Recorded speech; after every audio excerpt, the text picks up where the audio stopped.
Hello friends, नमस्कार। मैं हूं आशीष और इस वीडियो में लेकर आया हूं कक्षा 11वीं की जो इंग्लिश है स्नैपशॉट, उसका फर्स्ट लेसन के क्वेश्चन आंसर। इस लेसन का नाम है the portrait of A lady. यहाँ फ्रेंड्स देखिए कि इस वीडियो में हम आपको अंडरस्टैंडिंग द टेक्स्ट में जो क्वेश्चन आंसर हैं उनको आपको विधिवत तरीके से समझाएंगे। इस वीडियो को देख के आप बहुत आसानी से लेसन्स के क्वेश्चन आंसर समझ सकते हैं। तो चलिए बने रहिए इस वीडियो के लास्ट तक।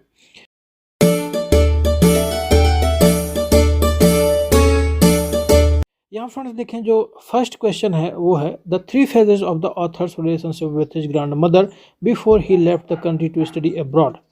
3 phases of the author's relationship with his grandmother, यानी कि जो लेखक है उसकी दादी के साथ जो संबंध थे before he left the country to study abroad, जब वह विदेश जाने वाला था अपने देश को छोड़कर, तो उसके पहले जब दादी के साथ में वो रहा करता था लेखक, तो कहा जा रहा है कि लेखक के जो दादी के साथ में संबंध थे उनकी 3 चरणों में व्याख्या करिए या 3 चरणों के माध्यम से बताइए।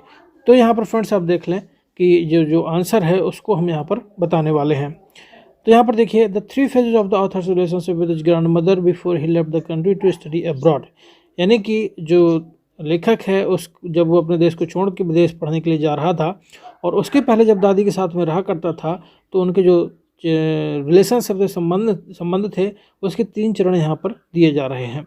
यहाँ पर देखिए चाइल्डहुड, जब वह शैशव काल में था, जब एक बच्चा था, तब उसके किस तरह के रिलेशंस थे यहाँ पर व्याख्या की जा रही है। तो number 1 childhood, grand mother and the author were good friends, जब लेखक बच्चा था तब दोनों बहुत अच्छे मित्र थे। She used to get him ready and went to school with him every day, यानी कि जो दादी है वो उसको तैयार किया करती थी। And went to school with him every day, और प्रतिदिन उसको स्कूल ले जाया करती थी या प्रतिदिन उसको उसके साथ में स्कूल जाया करती थी। When I was in the village school, जब लेखक कह रहा है कि जब मैं स्कूल के गांव के स्कूल में पढ़ता था। They were constantly together for few years, वह लगातार काफ़ी सालों से साथ थे। तो ये फ्रेंड्स देख लीजिए फर्स्ट चरण हो गया, और जो सेकंड चरण है उसको आप देख लें। बॉयहुड, यानी कि जब वह युवावस्था में पहुंच जाता है तब वो किस तरह का था। तो author and the mother went to the city to live with their family. Author लेखक, द ग्रैंड मदर लेखक और दादी went to the city to live with her family with their family, जब अपने परिवार के साथ शहर में रहने के लिए जाते हैं। ऑल दो, यद्यपि they share the same room there, वहाँ पर भी वो एक ही रूम में रहते हैं।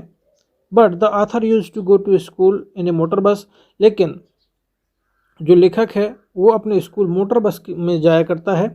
His her grandmother could no longer help him with his study, और उसकी जो दादी है अब उसकी पढ़ाई में किसी तरह की मदद नहीं कर सकती थी या कर नहीं पाती थी।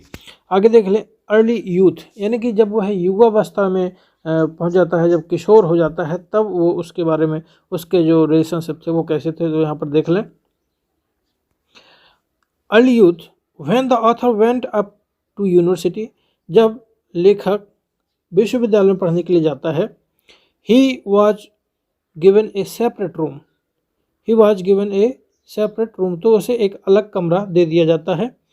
The common link of friendship between them was broken, तो उसका जो कॉमन लिंक ऑफ फ्रेंडशिप, मित्रता की जो एक कॉमन लिंक था, जो संबंध था, जो जुड़ाव था, वो क्या हो जाता है, दादी से टूट जाता है। Grandmother accepted her seclusion with resignation, और दादी इस एकांत को बड़े ही आसानी से स्वीकार कर लेती है। हर सेक्लूशन विथ रिजिग्नेशन का मतलब होता है कि इस एकांतवास को अपनी मर्जी से स्वीकार कर लेना। तो ये फ्रेंड्स आप देखते हैं कि इस तरह से आपका ये फर्स्ट जो क्वेश्चन है उसका आंसर हो जाता है। यहाँ पे 3 चरण आपको दिए गए हैं। फर्स्ट है आपका चाइल्डहुड, इसके बाद बॉयहुड, और तीसरा है अर्ली यूथ। तो चाइल्डहुड का मतलब आप समझ सकते हैं शैशव काल, जब बच्चा बहुत छोटा होता है तो उसे चाइल्डहुड कहा जाता है। बॉयहुड जब वो थोड़ा बड़ा हो जाता है, आप उसको समझ सकते हैं कि 10 से 12 साल की उम्र का। और अर्ली यूथ का मतलब हो जाता है किशोर। तो यहाँ पर 3 चरणों में व्याख्या करी गई है जो उसके संबंध थे दादी के साथ में। तो ये मेरा मानना है कि ये आंसर आपको भली भांति समझ में आ गया होगा। चलिए चलते हैं नेक्स्ट क्वेश्चन में।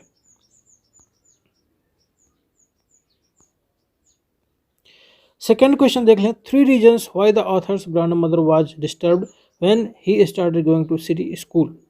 3 कारण, 3 reasons why the author's grandmother was disturbed, जिससे दादी की जो लेखक की जो दादी है वो डिस्टर्ब्ड होती है, परेशान होती है। When he started going to city school, जब वह लेखक शहर के स्कूल में पढ़ने के लिए जाता है। तो यहाँ पर देख लें, the 3 reasons why the author's grandmother was disturbed when he started going to the city school, वो 3 कारण जिसकी वजह से लेखक की दादी परेशान होती है। When he started going to the city school, जब लेखक शहर के स्कूल में पढ़ने के लिए जाना शुरू करता है। फर्स्ट जो रीजन है वो देख लें। She was unhappy to know, वह यह जानकर दुखी थी, that we were taught about western science, कि हमें वेस्टर्न साइंस यानी कि जो पश्चिमी विज्ञान है उसके बारे में पढ़ाया जाता है। And learning in school she could no longer help him in his lessons, यानी कि वहाँ पर जो पढ़ाया जाता है वो केवल पश्चिमी विज्ञान के बारे में चीज़ें सिखाई जाती हैं स्कूल में। She could no longer help him in his lessons, इसलिए वह अब उसके किसी भी पाठ में मदद नहीं कर सकती उसको पढ़ाने में या उसको समझाने में, क्योंकि अब जो दादी है उसकी जो एजुकेशन है सीमित है, वो वेस्टर्न साइंस के बारे में जानकारी नहीं रखती है, इसलिए उसकी लेखक की कोई मदद नहीं कर सकती थी।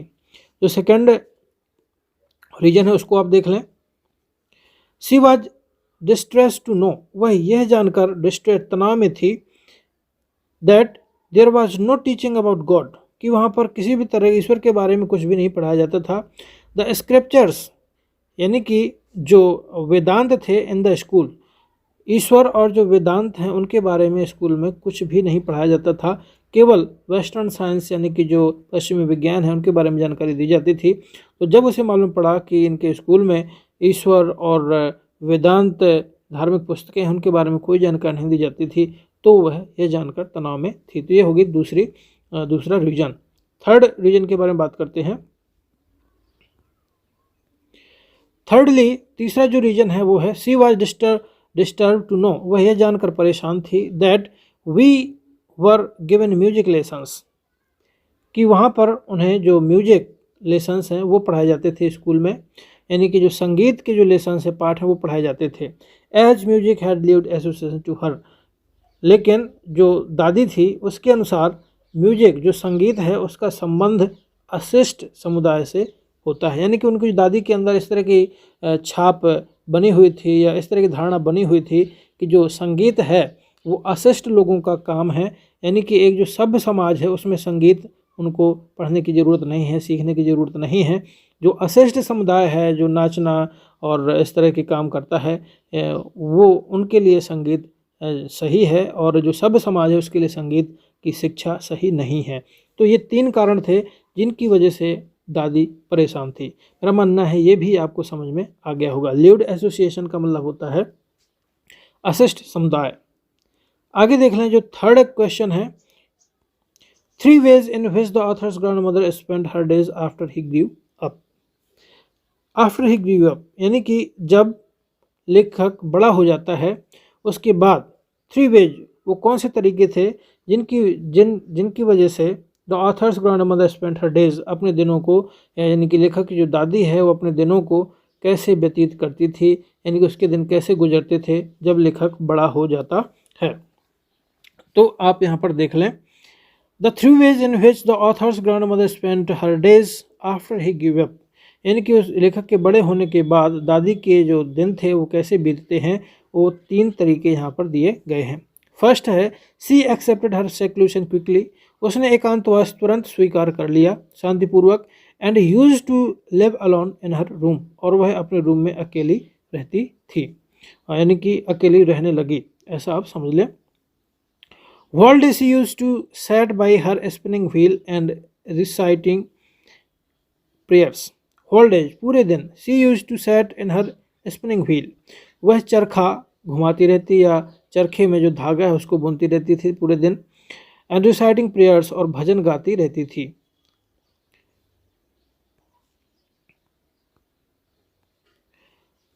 तीसरा जो तरीका है, इन आफ्टरनून, दोपहर में, सी यूज टू रिलैक्स, वह आराम किया करती थी। And feed the sparrows of half an hour, और आधा घंटा स्पैरो जो गौरा या चिड़ियाँ होती हैं उनको खाना दाना खिलाया करती थी। That was the happiest time of the day for her, यही पूरे दिन का उसका सबसे खुशी का समय होता था। तो इस तरह से फ्रेंड्स आप देख लें कि ये आपका जो थर्ड क्वेश्चन है उसका आंसर हो जाता है। बात करते हैं जो फोर्थ क्वेश्चन है उसके बारे में। The odd way in which the author's grandmother behave just before she died. Odd way, वो कौन सा अजीब तरीका था? In which author's grandmother behave just before she died, यानी कि जब दादी मर जाती है उसके जस्ट भी पहले दिन वह किस तरह का व्यवहार करती है, दादी की माँ किस तरह का व्यवहार करती है जब उसके मरने के पहले, यानी कि वो कौन सा अजीब तरीका था जैसा वो व्यवहार करती है मरने के पहले, या वो कौन सा अजीब तरीका था जो उसने मरने के पहले अपनाया हुआ था, या अब मरने के पहले किस तरह का अजीब व्यवहार अपनाया हुआ था, वो यहाँ पर पूछा जा रहा है इस क्वेश्चन के माध्यम से। तो चलिए देख लेते हैं। जस्ट बिफोर द डे, उस दिन के ठीक पहले, द ग्रैंड मदर डाइड, जब जिस दिन उसकी दादी माँ ख़त्म होती है उसके ठीक पहले दिन, she did not pray in the evening, उसने शाम को प्रार्थना नहीं की या भजन नहीं किया। She collected the women of the neighbourhood, she collected का मतलब होता है उसने जो पड़ोस की महिलाएं, नेबरहुड का मतलब होता है पड़ोस, पड़ोस की जो महिलाएं हैं उनको इकट्ठा किया। गॉट एन ओल्ड ड्रम, और एक पुरानी ढोलक ली। And sang the homecoming of warriors, और घर आने वाले जो योद्धा हैं उनके लिए गीत गाए। Coming of warriors, warriors means होता है योद्धा। It was the first time, यह पहली बार था, when she did not pray, जब उसने प्रार्थना नहीं की थी। The next morning she was ill, अगली सुबह वह बीमार हो गई। शी टोल्ड अस, उसने हमें बताया, that her end was near, कि उसका जो अंत है वो करीब है। And as she had omitted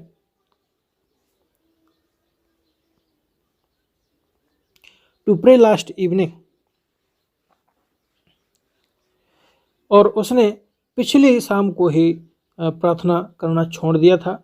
she was not going to waste any more time talking to us, वह और अधिक समय खराब नहीं करना चाहती थी हमसे बात करके। शी ले पीसफुली इन बेड, शी ले पीसफुली इन बेड, वह शांतिपूर्वक बिस्तर में लेट जाती है, प्रार्थना करती है। Telling her beads before she died, और वह मरने से पहले अपने माला भी टालती है या माला फेरती है। बीड्स बीड्स बीड्स का मतलब, टेलिंग हर बीड्स का मतलब होता है माला फेरना। तो इस तरह से फ्रेंड्स देखते हैं कि ये भी आंसर आपका कंप्लीट हो जाता है, और मेरा मानना है समझ में आ गया होगा। चलिए बात करते हैं अगले क्वेश्चन के बारे में।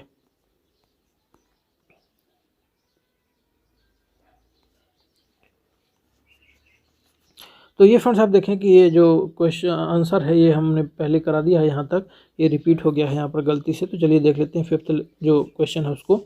The way in which the sparrows expressed their sorrow, वो कौन सा तरीका था? द वे इन विच, वो कौन सा तरीका था? स्पैरोज एक्सप्रेस देयर सोरो, जिसके माध्यम से जो गौरैया थी, जो चिड़ियाँ थी, उन्होंने अपना दुख व्यक्त किया। When the author's grand mother died, जब लेखक की दादी मर जाती है। Thousands of sparrows sat around the dead body of the grandmother.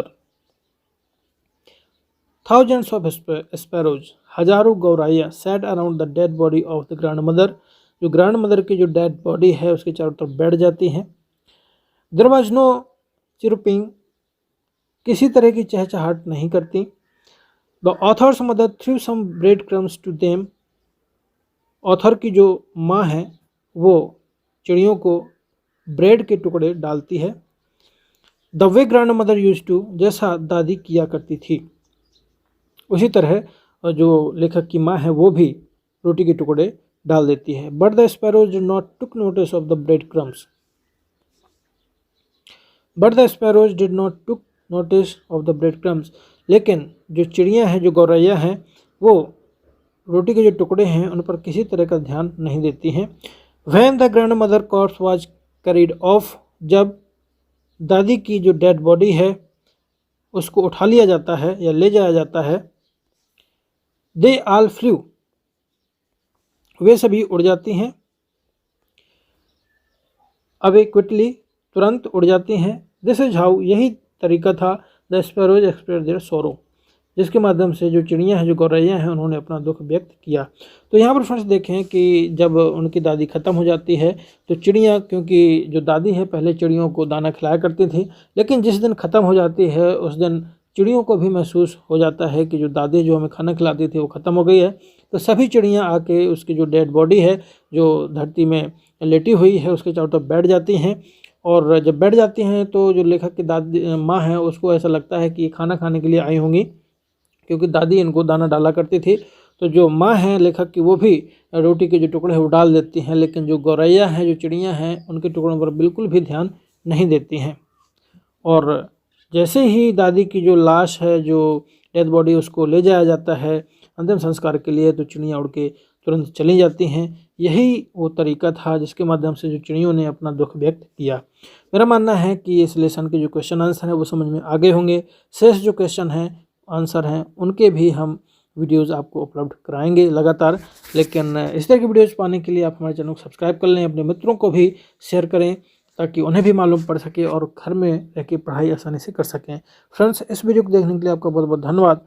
आपका दिन शुभ हो।